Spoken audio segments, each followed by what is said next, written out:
प्यार कैले हमसे की कैले खेलावार रे, सामने से कई दिहले दिलावा पवार रे, दिलावा पवार रे, दिलावा पवार। हाँ प्यार कैले हमसे की कैले खेलावार रे, सामने से कई दिहले दिलावा पवार रे। कुछ नहीं भावता याद बरियावता, का कही तोरा के रे मंगिया जारी आवता मुँह से गारी, आवता मुँह से गारी, आवता मुँह से गारी, आवता मुँह से गारी। सनहिया रिकॉर्डिंग स्टूडियो कटसा।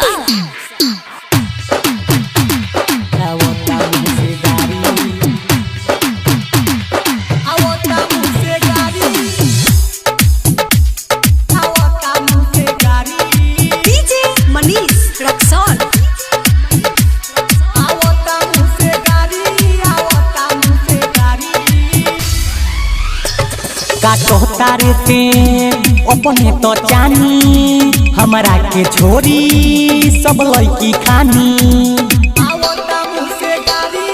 हाँ काटो तारे ते अपने तो जानी, हमारा के छोरी सब लड़की खानी।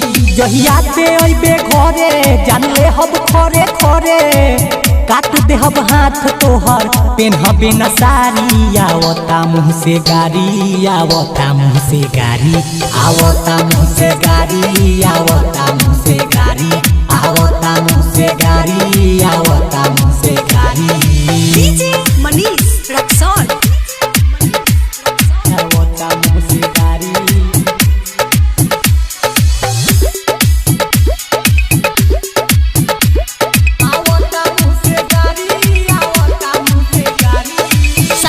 Recording studio कटसा।